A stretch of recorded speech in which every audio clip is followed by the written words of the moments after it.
Bora lá para o que interessa, dona Adriana? Bora lá, vamos nos apresentar hoje. Você começa. Claro. Então, para quem não me conhece, eu sou a Fernanda Medeiros, sou terapeuta sistêmica há mais de 10 anos. Trabalho especificamente com mulheres acima dos seus 35, 40 anos que estão buscando uma transformação na vida, que estão buscando realmente sair daquela inércia, daquela dúvida, daqueles medos ou incertezas. Então, o objetivo aqui do nosso trabalho é trazer essa clareza e um caminho para que a mulher possa se transformar ao longo do seu processo. Adri, sua vez. Meu nome é Adriana, eu sou jornalista, sou escritora, especialista em neurociência e psicologia positiva e estudante de psicologia. E sou já há alguns anos pesquisadora na teoria e na prática da transição da metade da vida, que muita gente chama de crise da meia-idade. Eu não chamo assim, porque se vocês se aprofundarem no nosso conteúdo, vão ver que essa não é uma crise. Ou até pode ser chamada de crise se a gente for considerar na acepção da tradição chinesa, que vê crise como oportunidade, porque a transição da metade da vida é a melhor oportunidade, a melhor fase que uma mulher, ou qualquer pessoa, na verdade, mas a gente trata aqui de mulheres, pode usar para transformar a sua vida e alcançar os objetivos que deseja. É isso aí, bora lá então. Segunda-feira a gente fez uma live, né, sobre as 36 perguntas ou as perguntas que nos levam ao amor. E foi uma live, pessoalmente falando e modestamente falando, muito bacana. A gente se divertiu, mas também trouxe pontos muito interessantes com relação às perguntas que foram trabalhadas. E hoje a gente está aqui para perguntas e respostas. É isso. Só rapidamente rememorando para quem não esteve na live, essas 36 perguntas são resultado de uma série de pesquisas feitas por um grupo de psicólogos norte-americanos que chegou nessa conclusão que essas 36 perguntas, divididas em 3 etapas, que vão se aprofundando gradativamente na conversa entre os parceiros, na troca entre os parceiros, conduzem a uma maior intimidade e, consequentemente, ao aprofundamento do amor. Então, nós abordamos algumas dessas perguntas, elas estão disponíveis na internet para quem quiser procurar, elas foram publicadas no New York Times, na época foi um rebuliço quando foi publicada. Então, se você se interessar em saber mais sobre elas, vai atrás. Mas no fim das contas, né, Fernanda, a live não era sobre as perguntas, era sobre o que está por trás dessas perguntas, que é a vulnerabilidade, essa nossa capacidade, quando exercitamos, de sermos claras na expressão dos nossos sentimentos, honestas e sem medo de nos aprofundar. E como a Fernanda falou, isso é a colinha dos relacionamentos. É, gente, sem essa colinha, sem esse emocional, os relacionamentos, claro que existem outros fatores, né? A gente não pode colocar apenas a responsabilidade na vulnerabilidade, mas ela tem um grande fator de conexão entre os parceiros. O Oliver está aqui atrás, colaborando com a live, trazendo todo o seu charme para a tela.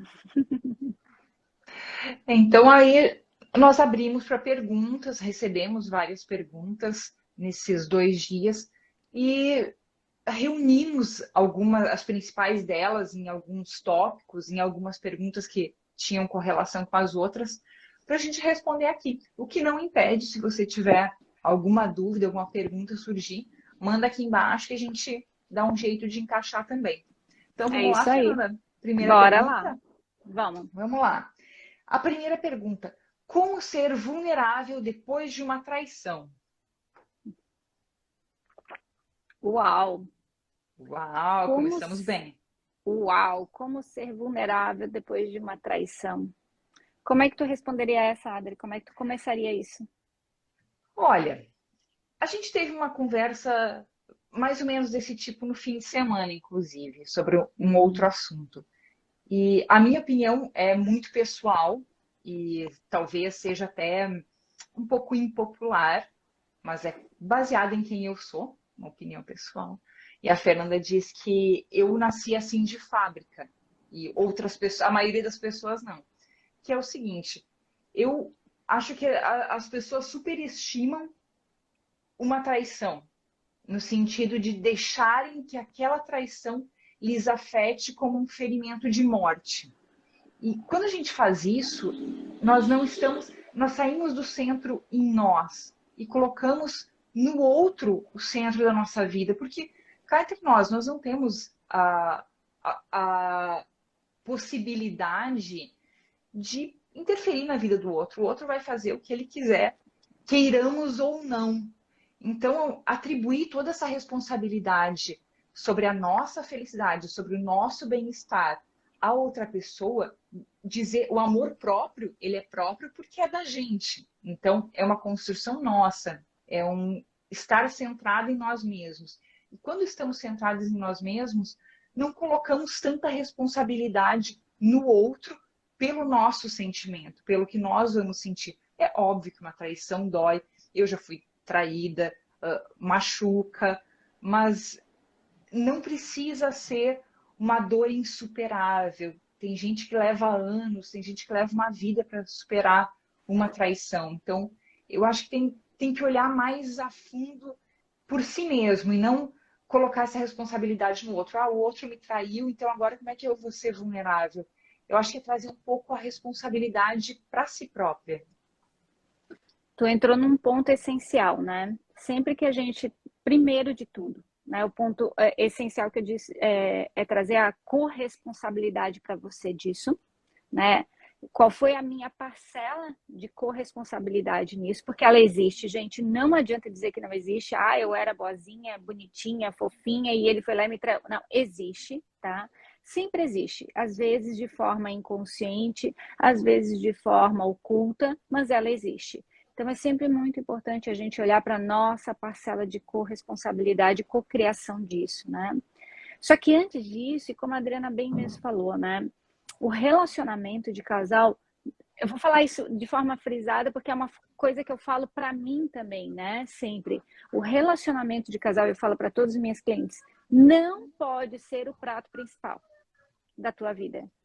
O relacionamento de casal precisa ser a sobremesa da sua vida.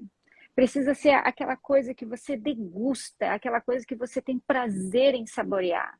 Porque se o teu relacionamento de casal for o teu prato principal, a probabilidade de você estar colocando esse prato principal para suprir uma carência sua, para suprir uma dor infantil, alguma falta do teu pai e da tua mãe, gente, é muito grande. Então vai dar treta. Real que vai dar treta quando o teu relacionamento afetivo é o prato principal.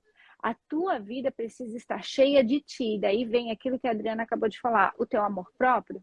Tu precisa estar cheia de ti, cheia dos teus projetos, cheia dos teus sonhos, cheia da tua vontade de realizar os teus sonhos, os teus desejos, as tuas necessidades. E quando você está cheia disso, você encontra um parceiro que tu pode dividir isso, mas não sobrecarregar e nem jogar no outro uma responsabilidade de preencher a tua vida. Ou seja, você se ocupando da vida do outro para poder, então, validar a sua vida. Então, por isso, em último ponto aqui, eu coloco relacionamento afetivo é coisa de adulto. E tem mais uma coisa que eu diria, que a nossa vida, eu gosto de uma imagem que a nossa vida é um monte de copinhos. E normalmente nós enchemos mais um copinho e deixamos os outros mais vazios. Aí a gente enche o copinho do relacionamento, aí o copinho do trabalho fica mais vazio, o copinho do amor próprio fica mais vazio, o copinho da autenticidade, da vida autêntica fica mais vazio. Então é uma questão da gente equilibrar. Todos esses copinhos são importantes. Então não é supervalorizar um aspecto da vida somente, e sim buscar esse equilíbrio, buscar dar valor a todos esses copinhos que fazem a nossa vida. Exatamente, né? Dar o valor que cada copinho merece e não supervalorizar cada copinho como se aquele fosse o mais importante. Nós somos seres multidimensionais, então a gente precisa realmente olhar para tudo isso dentro de nós e, gente, é um processo. Tá tudo bem se você hoje coloca o teu relacionamento como prato principal na tua vida, tá tudo bem. Mas entenda que isso vai te gerar dor, porque é como se você colocasse a tua atenção, a tua energia no outro. E quando tu coloca, tu tá esperando algo em troca. Então percebe que já não é mais amor, já começa a ser dor, porque você não está ali para compartilhar e somar, você está ali para cobrar e exigir. E talvez seja alguma coisa que o outro não possa dar. Normalmente é algo que o outro não pode dar, ou dá, mas não é do jeito que a pessoa quer. Também tem tudo isso, né? Então, são vários aspectos de uma mesma questão que precisa ser olhado com muita calma, com muito carinho, porque somos seres individuais, portanto, temos questões individuais e manifestadas de formas individuais. Mas eu acho É, que eu acho, ficou bem clara essa resposta aí. eu acho que é uma questão da gente voltar o olhar para a gente, e isso não é egoísmo, de forma alguma. Isso é buscar uma individualidade fortalecida, fazer aumentar a nossa autenticidade, o nosso valor próprio, o nosso amor próprio, para daí sim, abastecidas de energia de nós mesmas, a gente consegue equilibrar e encher todos esses copinhos. Exatamente. Tu me fez lembrar agora de um livro chamado Conversando com Deus. É um livro muito antigo. E eu gosto muito desse livro porque é um diálogo do autor com Deus, porque ele entende que Deus estava falando com ele, e ele faz algumas perguntas muito pontuais, né? E Deus, no diálogo dele, ali naquele momento, né? O Deus que ele entende que seja Deus, enfim, fala muito disso, né? Você precisa ser um pouco egoísta se você quiser realmente viver bem a sua vida. E esse egoísmo não é o egoísmo que a gente conhece como sendo alguém má, sabe? É uma pessoa mal. Não, é o egoísmo de autopreservação. É nesse aspecto de que, uau, eu preciso me autopreservar, eu preciso ter os meus limites. Porque se eu me fundir com o outro, se eu passar a ter a vida do outro, eu passo a não existir mais. Vamos passar para a segunda pergunta, então? Só se tu conseguir dar uma ajeitadinha, tá cortando a parte de cima da tua cabeça. Ah, tá. A segunda pergunta é a seguinte: como falar o que sinto sem acusar ou responsabilizar o outro? Falhou, perdão. Como falar o que sinto sem acusar ou responsabilizar o outro? Quando tu centra em ti e quando tu fala o que tu está sentindo. A questão é que a gente foge da gente o tempo inteiro, colocando no outro alguma necessidade minha. Então, por exemplo, né? Vamos pegar esse exemplo da primeira pergunta. Uau, você me traiu, você me machucou, você me trocou por uma outra pessoa. Qual que é a comunicação que talvez fosse mais honesta? Isso me machucou. Ou eu me sinto muito machucada, me sinto muito doída, eu me sinto muito ferida, eu me sinto muito triste com tudo isso. Entende que quando você toma posse do que tu sente, você se torna vulnerável. Aí você consegue expressar e alcançar o coração do outro. Agora, quando você já começa um diálogo acusando o outro, aí vai dar treta. Aí é para acabar. Aí coloca pá de cal que daí acabou. Eu iria até um pouco mais longe nisso, ver se faz Uhum. sentido o que eu vou falar. Que às vezes a pessoa parte da acusação e não de falar a partir dos próprios sentimentos, porque é tão centrada na vida do outro que acaba anulando os seus próprios sentimentos, não reconhecendo os seus próprios sentimentos, que é uma característica muito forte da codependência emocional. Puxa, nem fale, né? Conhecemos bem. Então, a codependência emocional é exatamente isso, né? É uma vida inteira baseada na necessidade, na vontade do outro. Então, o tempo inteiro tu tá olhando para o outro, o tempo inteiro tu tá olhando para as necessidades e como eu vou atender as necessidades ou valores ou vontades ou emoções do outro, deixando as nossas de lado. Então, é como se numa relação de casal você não existisse. Então, quando tu vai falar de algo que tu precisa, tu não consegue muitas vezes nem identificar o que tu precisa, porque tu não sabe se sentir. E daí ir para essa vulnerabilidade, que neste caso de codependência emocional chama-se humildade. Humildade em reconhecer, eu também preciso, eu também sinto. E muitas vezes isso em função de traumas, daí são questões, né, de traumas da infância, você não faz. Então, voltar, comunicar o que tu sente sem acusar o outro é exatamente isso, gente. É comunicar o que tu sente. Só. Não precisa acusar o outro. Porque se tu parar para pensar, quando tu dá espaço para o outro vai te responder alguma coisa. Antes de tu acusar, antes de tu direcionar, antes de tu querer uma resposta certa, o outro vai comunicar. Porque o outro, ele tem esse direito, ele tem essa força, ele tem essa capacidade. Mas o que eu vejo muitas vezes, né, Adri, em consultório? Normalmente a pessoa já ataca, já critica, porque ela quer uma resposta certa daquilo que ela está criticando. Ela quer conduzir. Só que ela não está se expondo, ela não está sendo ela. Então, um relacionamento ele acaba ficando superficial, muito conectado por apegos, por necessidades superficiais, mas não pela emoção do coração. E acaba se tornando uma queda de braço, né? A pessoa quer puxar para ter razão, e o outro puxa de um lado, e aí não existe vulnerabilidade possível. Aliás, não existe diálogo possível. Gente, eu vou falar uma coisa que é bem, bem importante aqui, ó. Você pode se sentir brava, tá? Você pode ficar chateada, você pode, tá? É possível, você não é uma pessoa má. Muito pelo contrário, você é uma pessoa que existe. Muitas vezes a gente acredita que a gente é má porque a gente escutou isso lá atrás. Ai, como você é má, porque você estava expressando uma raiva. Só que isso ficou tão reprimido dentro de você que quando daí sim tu vai expressar essa raiva, tu expressa ela atacando, julgando, criticando, maltratando, humilhando o outro. E não é isso. Eu expresso minha raiva, eu tenho direito de sentir. Eu estou sentindo raiva. Ponto. Como o outro vai lidar com isso, o jeito que o outro vai lidar comigo, isso é do outro, e daí você vai ver quem é o outro, se o outro te respeita, se o outro te ama, se o outro vai fazer algo para te compensar ou não, se o outro está te escutando no que tu está sentindo. E a raiva, ela é absolutamente legítima. Ela é uma emoção, uma das emoções básicas dos seres humanos, inclusive de outros animais que também expressam a raiva, inclusive em expressões faciais muito semelhantes às nossas e reações também. Então é absolutamente normal.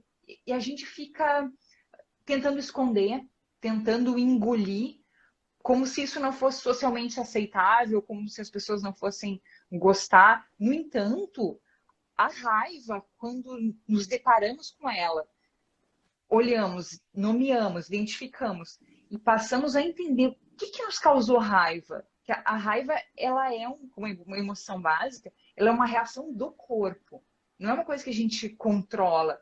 É o corpo sentindo, o corpo reagindo, começa a suar, começa a ficar com frio na barriga, taquicardia. Então tem essas reações corporais que a gente não consegue, inclusive, disfarçar. Não existe isso de disfarçar a raiva.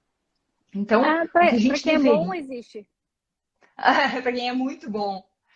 Então, a questão é olhar para essa raiva, identificar de onde ela vem, o que ela está me causando, como é que eu reajo a partir dela e aprender com ela.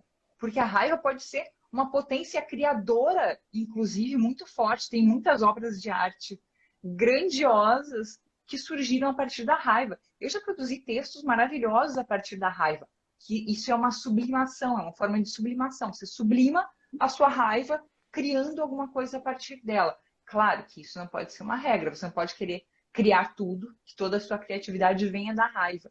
Mas isso sim é muito possível, desde que você consiga identificar, aceitar e sublimar essa raiva de uma forma construtiva, sem ir lá e acusar o outro, sem gritar, sem meter o dedo na cara. Se isso for necessário, ok também, mas que não seja uma regra. É isso aí. Muito bem. Próxima. Vamos para a terceira? Terceira pergunta. Como dosar para não entrar na dor e na vitimização, mas também não ser saco de pancadas?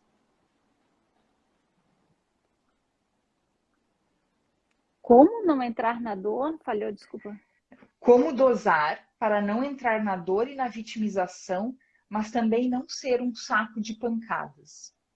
Quando você tem limites, quando você expressa o que você sente, na verdade, o que a gente falou da resposta anterior cabe para essa. Gente, Cabe. assim, pode falar. Não, eu diria, eu iria até além. que essa questão foi além da vulnerabilidade. Isso não é vulnerabilidade. Eu acredito, posso julgar que existe um problema anterior à vulnerabilidade, porque você só consegue ser vulnerável e se abrir com pessoas confiáveis, com pessoas seguras, como nós falamos no outro podcast. E se você não estabelece uma relação confiável, em que você não precisa ter esse receio de ser saco de pancadas ou entrar na dor e na vitimização, tem alguma questão anterior para ser vista, para que aí sim, resolvida essa questão, se possa entrar numa zona de confiança, numa área segura, onde se possa expressar com vulnerabilidade. Gente, dentro desse processo, é muito importante que se entenda que é bem possível que tenha ocorrido dinâmicas de violência verbal, violência física na sua infância, na infância de uma pessoa, para a pessoa poder entender que ela tem que ser saco de pancadas. Percebe que existe um trauma de uma violência de invasão de espaço muito grande. Então, a pessoa entendeu que invadir o espaço dela é ok, é normal, de tanto que isso foi invadido. E provavelmente de forma agressiva e violenta. Então, chega numa fase adulta, ela começa a se relacionar, para ela, apesar de ser dolorido, entre aspas, é normal. Só que, gente, não é normal. Não é normal muitas coisas com relação à invasão, controle, posse, dominação. Não é normal, mas eu entendo que muitas vezes a gente está condicionado e viciado. Então, é muito importante que você vá buscar ajuda, que você vá buscar compreender qual é a origem dessa dor, para que você possa ir aos poucos tratando ela e soltando, para que isso não se torne um padrão de comportamento repetitivo. E nesse caso, como eu falei, não existe possibilidade de vulnerabilidade num relacionamento onde há abuso, onde há desrespeito, esse tipo de coisa, não tem como se estabelecer uma área segura na relação para que a vulnerabilidade também se estabeleça. Mas é muito importante que a pessoa entenda assim, ó, violência verbal, violência física, violência sexual, quando o teu não é respeitado, quando os teus limites não são respeitados, quando a tua individualidade não é respeitada, gente, é alerta vermelho. Tem algo errado. Você pode até não saber o que é, mas tem. Quando você tem medo de se expressar, quando você tem medo de se colocar, quando você tem medo de falar, ele vai brigar, não vou falar que eu não quero brigar, que eu não quero discutir, tem algo errado. Normalmente é com você mesma, tá? Não adianta só colocar a culpa no outro. É o outro que me trata assim. Sim, o outro te trata assim porque de algum jeito você deixa. Então, por isso que é importante. Olhe para aquilo que você carrega dentro de você, porque senão vai trocar 6 por meia dúzia. Você pode até terminar esse relacionamento, você vai encontrar outro igual, porque a questão é contigo, né? Mas eu acho que... E é preciso tomar uma iniciativa, não adianta ficar com medo de falar, com medo desse saco de pancadas, com medo de causar dor. Existe algo a ser feito para sair disso, não adianta ficar só com medo de se expressar e aí não sair desse lugar. Gente, agora a Adriana tocou num ponto, mas eu não vou me aprofundar nele, eu só vou pincelar. Uma coisa, gente, é você buscar terapia e você compreender terapia, constelação, o que tu buscar de processo de cura. Outra coisa é você trazer isso para a realidade, para a prática. Porque é aí que a tua vida vai mudar, não é entre 4 paredes ou de repente numa tela de computador que vai mudar a tua vida. Eu entendi isso, mas entender sem aplicar não vai rolar. Nós vamos para a próxima pergunta, que eu acho que senão a gente foge muito. Vamos lá. Quarta pergunta. Sinto que há muitos segredos ou suposições e que a qualquer momento algo será revelado e eu vou me sentir enganada.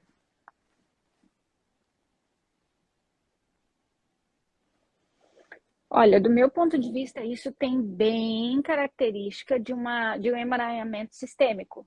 Isso significa o quê? Que a pessoa está inconscientemente ligada a um emaranhamento, a uma emoção que não foi processada no sistema, e ela toma isso para ela como se tudo isso fosse dela e joga nas relações.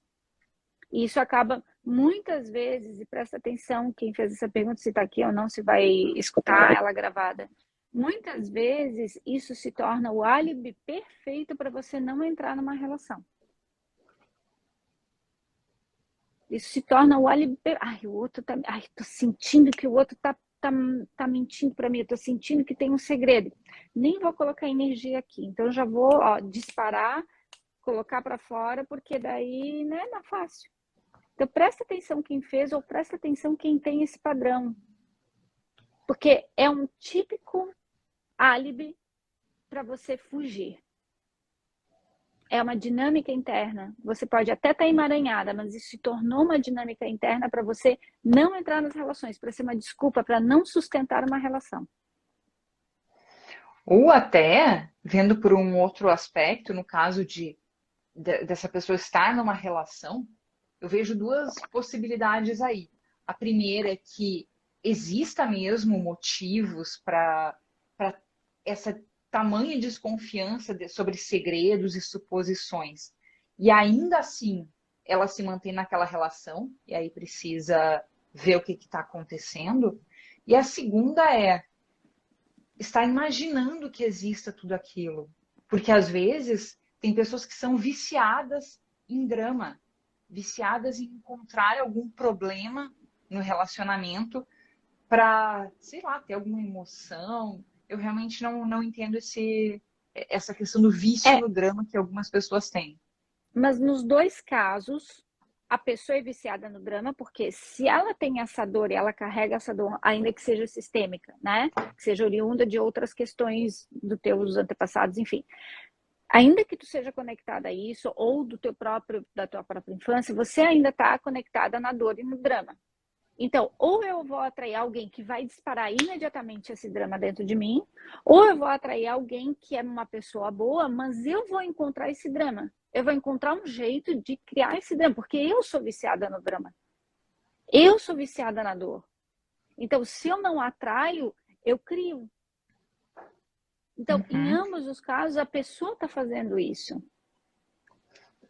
E é curioso que às vezes a gente não vou falar a gente porque eu não faço isso, sou ótima. Às vezes a pessoa... É perfeita, né, Essa amiga? perfeita. Você é perfeita, né, amiga? Às vezes a pessoa coloca a culpa na intuição. Ela se baseia nessas neuroses e na potência da sua imaginação, porque nós imaginamos muita coisa, a gente é capaz de imaginar o mundo, o que a gente quiser, e aí diz que é intuição. Ah, mas eu tô com intuição de que tem coisa aí, que tem treta, tem caroço embaixo desse angu. E na verdade são as nossas neuroses atuando junto com a nossa imaginação para criar um cenário perfeito para a gente o quê? Sair fora, ou para fazer da vida daquela pessoa um inferno, ou de criar novas situações, criar novas confusões, criar novas tretas e novos dramas.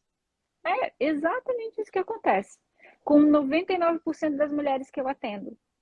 É exatamente isso, é o vício no drama. Ou eu atraio alguém que vai gerar imediatamente esse drama, ou eu atraio alguém que eu posso, então, criar esse drama para ter um gostinho ou de oscilação, de incerteza e de insegurança na vida, que nada mais é um trauma infantil teu. Então, as relações que existem essa oscilação e essa ansiedade, de um jeito ou de outro, você tá nessa dor. E, gente, tá tudo bem ter essa dor. Faz parte da vida, todo ser humano tem as suas dores, as suas dificuldades, as suas... Ninguém aqui é perfeito. A gente não está falando aqui de perfeição, mas a gente está falando de começar a olhar e dar passos em direção a essa cura. De como que a gente pode curar isso, de como a gente pode se tornar um ser humano melhor pra gente, porque conviver com uma ansiedade, uma dor dessa, gente, é muito ruim. É muito ruim tu perder tanta energia na tua vida com algo que fica só no mundo da fantasia. Ou, muitas vezes, como a Adriana falou, é real. Mas você precisa entender que você atraiu essa pessoa para sua vida e você mantém essa pessoa na sua vida. Então, pode até ser real a tua intuição e tal, mas entende que você já está conectada num trauma, então automaticamente você já atrai a pessoa perfeita para despertar esse trauma. Em qualquer dos casos é dor e é necessário que se tome uma atitude para sair dessa dor. Não é a questão aí de pensar, ai, como que eu vou ser vulnerável? O problema é anterior a isso, o problema é mais grave que isso. Isso. Tem coisa a ser resolvida antes de querer ser vulnerável e expressar seus sentimentos num ambiente seguro dentro de um relacionamento que absolutamente não é confortável para ninguém. Até porque numa questão como essa, normalmente, até eu fiz um stories hoje sobre isso. Normalmente, numa situação como essa, a situação é pequena, a situação é desse tamanho, mas a emoção é gigante, é desse tamanho aqui. Então a gente já sabe que é um trauma ou um emaranhamento sistêmico que a pessoa está. Ela não está dando a devida proporção à situação. Porque se a gente olha para a situação em si, cara, ela não é nem tanto para fazer tanto drama. Esse drama está vindo de algum outro lugar, essa dor está vindo de algum outro lugar.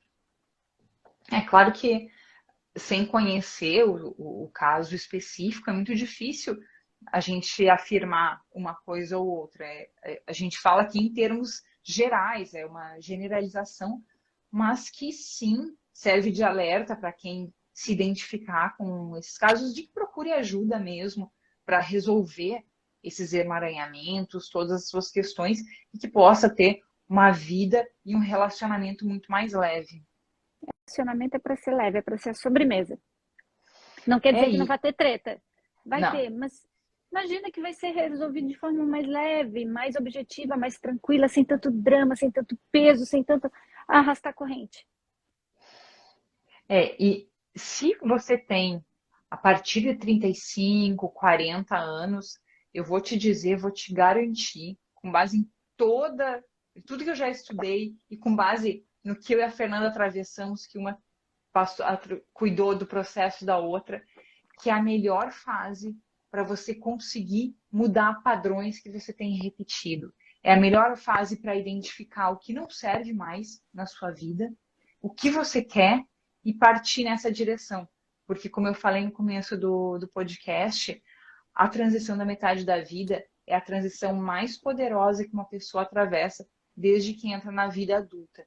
Então, se você está nessa fase, em vez de ficar achando, já passou meu tempo, eu tô velha mesmo, vou deixar assim mesmo. Não, para com isso. Esse é o momento perfeito. Então, faz alguma coisa, começa a se mexer para conquistar agora a melhor fase da tua vida. E eu vou dizer algo bem importante: você merece. Você não percorreu esse caminho aqui até em vão. E se o que te trouxe até aqui não te fez feliz até agora, você vai precisar mergulhar em você para transformar a sua vida na melhor fase da sua vida, fazendo aquilo que realmente o teu coração está pedindo para você fazer.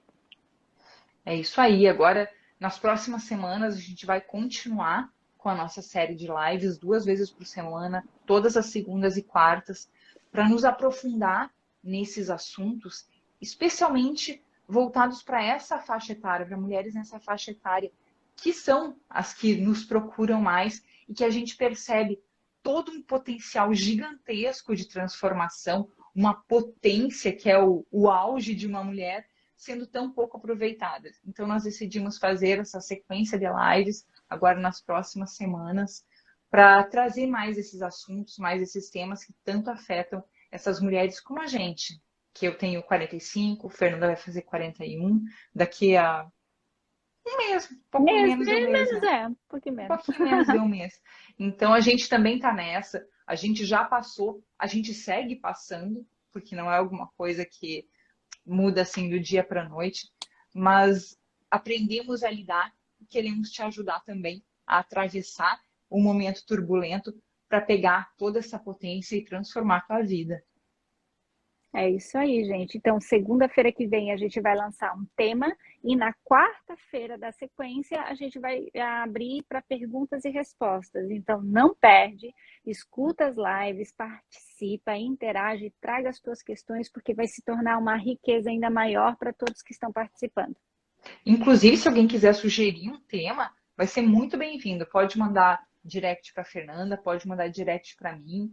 Vai ser super bem-vindo. Vocês nos ajudam quando compartilham, quando trazem as suas dúvidas, para que a gente possa pesquisar, ir atrás e trazer, não digo que respostas definitivas, mas pelo menos algumas respostas que possam ser indícios para que você percorra o seu caminho. É isso aí. Muito obrigada, Adri. Fiquei bem feliz, adorei. Obrigada, Fer. Obrigada para todo mundo que participou aqui com a gente. Entra em contato, faz a tua sugestão, coloca a tua dúvida, que vai ser muito legal conversar com vocês. Até a próxima segunda-feira. Um beijo, Adri. Até, um beijo. Beijo para Beijo, todo mundo. gente.